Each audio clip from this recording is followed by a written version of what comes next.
c'est stratégie de renaissance panafricaniste. Tu peux passer. Alors, il s'agit d'une intervention que j'ai faite le 11 mai à l'occasion des cérémonies de l'abolition de l'esclavage. C'était à Paris et que je reprends ici. Alors, donc, l'intervention de Diogène a consisté, pour l'essentiel, à dire ceci. Les panafricanistes prônent l'unité du peuple noir. Ils seraient conséquents avec eux-mêmes s'ils étaient déjà unis eux-mêmes dans leur façon dans leur revendication, si au lieu d'être cette atomicité organisationnelle que nous observons, ils se regroupaient de temps en temps, leur discours sur l'unité du peuple noir, leur discours politique serait plus légitime ou à tout le moins crédible. Alors, s'unir, pourquoi faire? C'est pas bon, ça peut être une raison en soi que de s'unir, hein, ça peut être une raison suffisante que d'être content de se retrouver. Mais du point de vue du panafricanisme, s'unir, c'est en vue de ressortir ensemble de cette histoire que nous portons et en vue de renaître. Et il y a donc différentes façons d'envisager cette renaissance du point de vue de ses modalités. Je retiendrai deux axes. Mais je voudrais dire un mot déjà de ce que c'est que la Renaissance. J'emprunte le mot à un auteur que j'aime beaucoup, José do Nascimento. Qu'est-ce qu'il dit? Il dit que renaître, c'est pour une collectivité humaine, renaître, c'est reprendre en main reprendre l'initiative de son propre destin collectif. Reprendre en main, par ses propres moyens, l'initiative de son destin collectif. C'est ça, renaître à soi-même. Et cette renaissance, cette reprise en main de son destin collectif peut s'envisager de différentes manières. Je suggère deux axes principaux. Je les évoquerai rapidement, je m'apaisanterai sur le second. Alors, deux axes principaux. Il y a un axe que j'ai intitulé Back to Africa et un axe que j'ai intitulé Umoja Nguvu.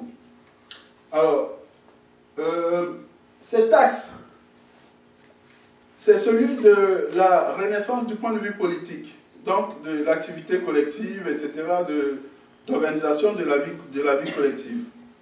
Et le propos, c'est que la conscience de l'unité, de l'intérêt de l'unité, doit être d'abord instillée à la base. Seuls les panafricanistes peuvent implémenter des programmes politiques panafricanistes. Or, aujourd'hui, il y a à peine plus de 0% de panafricains qui sont panafricanistes, qui sont intéressés au courant des préoccupations dites panafricanistes. Donc, vous ne pouvez pas mettre en mouvement des populations qui ne savent pas pourquoi. La première chose à faire, c'est d'avoir une base populaire, c'est-à-dire que c'est ce que Diogène a appelé dans son intervention l'état d'esprit panafricaniste. Il faut que les populations éprouvent le besoin de travailler ensemble, elles-mêmes d'abord, et comprennent l'enjeu et l'intérêt qu'il y a à le faire. C'est donc aux premières personnes qui sont conscientes de ces préoccupations à aller vers les populations pour le leur expliquer. La première chose, c'est d'établir donc une masse populaire suffisante pour mettre en mouvement le panafricanisme. Et c'est à partir donc de cette masse qu'on peut arriver au premier stade politique qui est celui de la souveraineté nationale. Diogène vous l'a dit, les États africains dessinés par la conférence de Berlin 1884-85, tels qu'ils sont tous caractérisés par une absence de souveraineté. Je propose 4 critères pour tester la souveraineté nationale. C'est le pouvoir de décider soi-même de sa politique monétaire, le pouvoir de décider soi-même de sa politique énergétique, le pouvoir de décider soi-même de sa politique éducationnelle,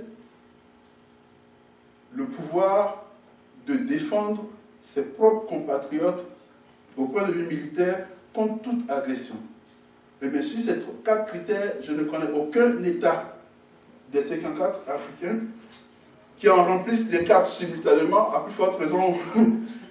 Bon. Donc, la première question à résoudre, une fois que la base est consciente de ça, c'est de reconquérir sa souveraineté nationale.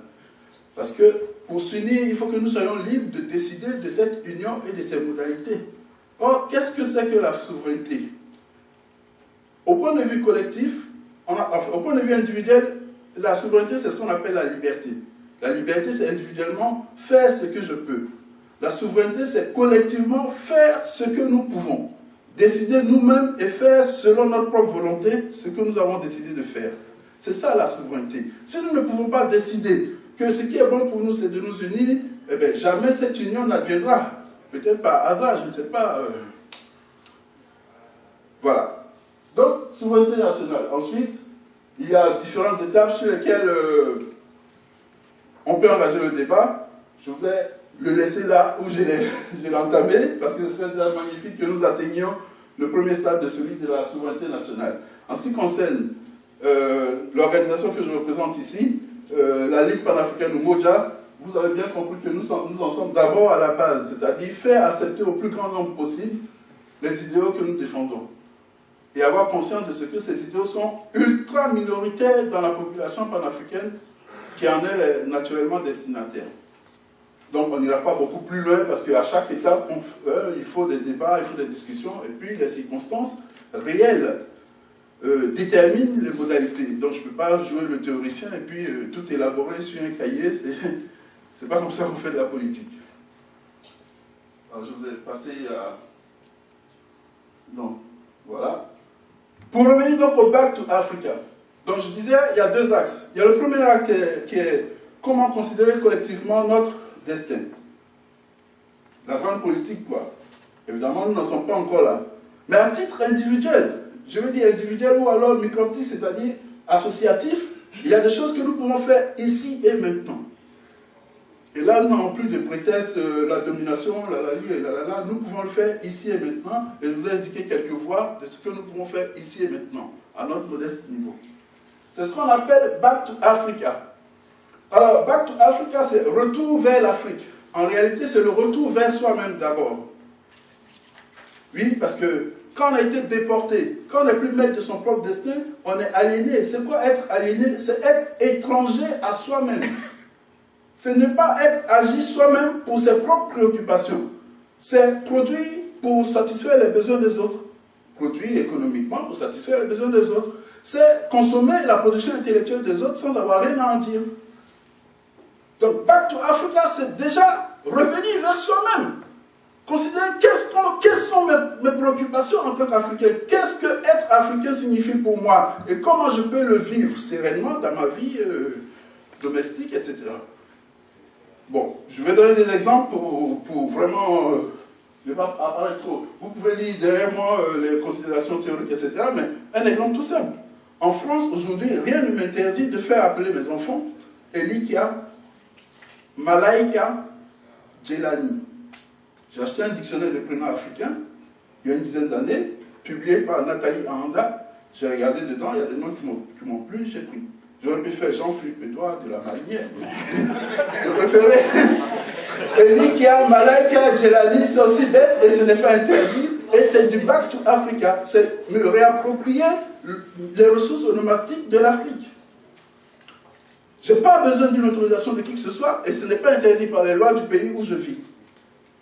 Back to Africa, c'est, je ne sais pas moi, rendre hommage à mes ancêtres, considérer que tel jour ou bien à telle période de l'année, je me ressource avec mes ancêtres, je me relie avec moi-même.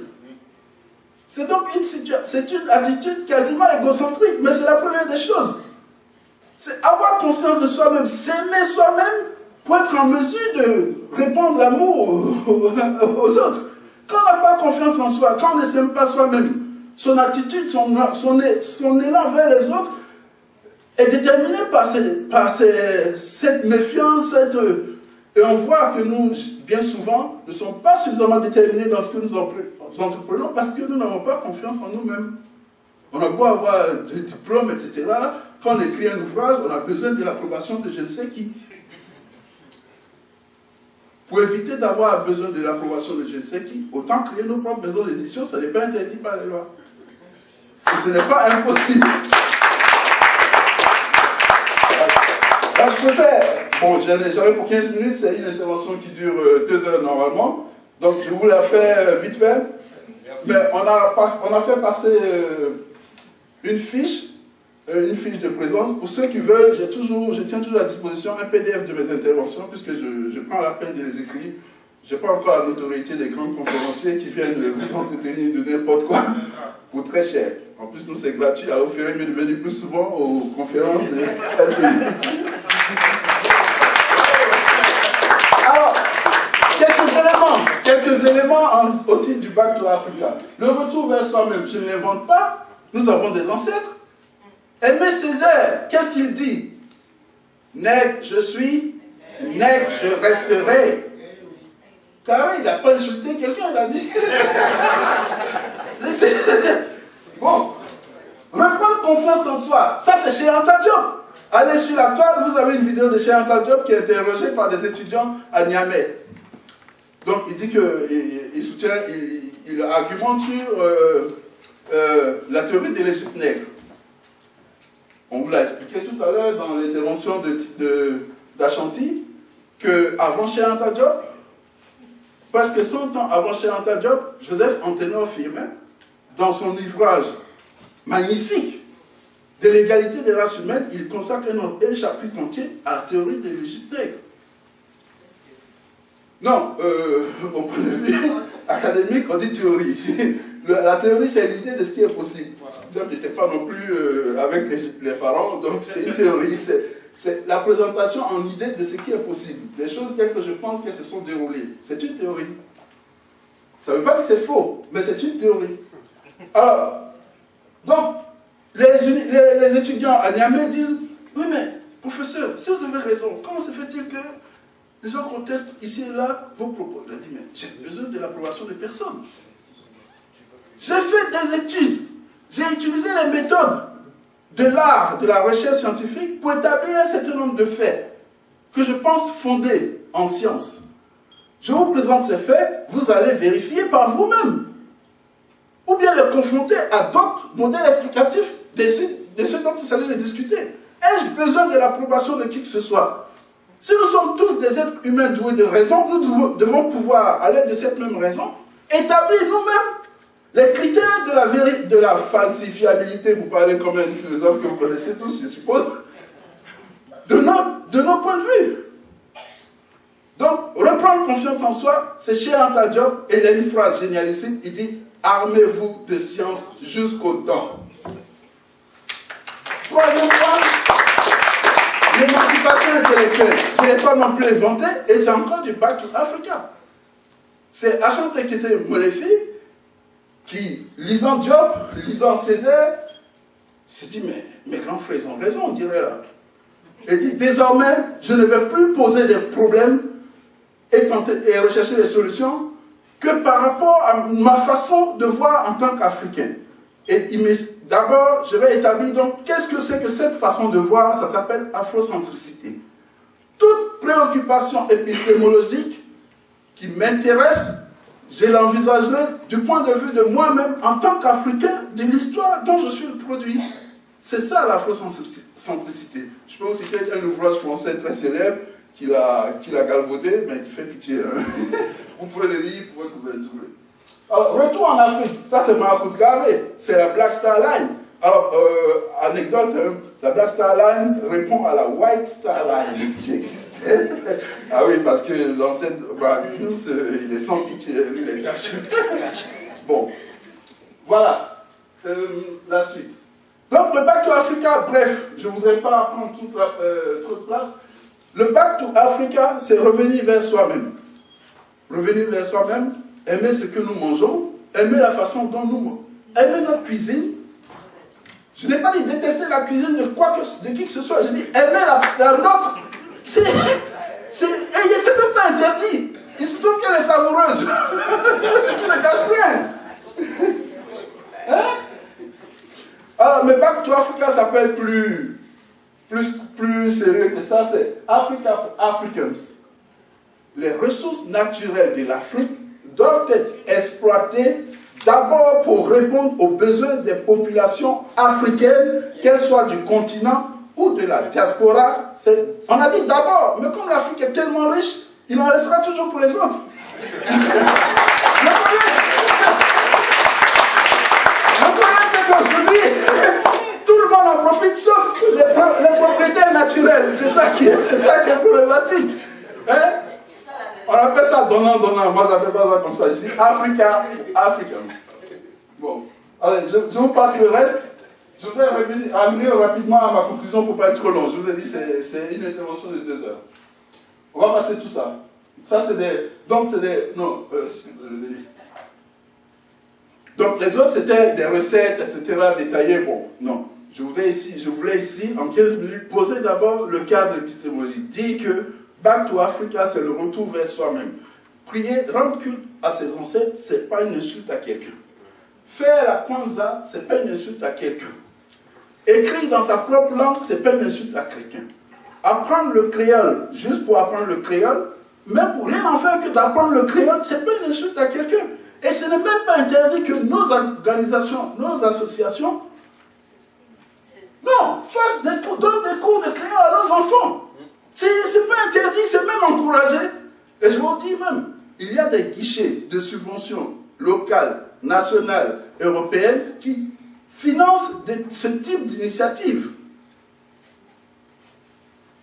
Donc, déjà le Back to Africa, si on ne peut pas aller à l'étape des États-Unis d'Afrique, commençons déjà par ce premier pas.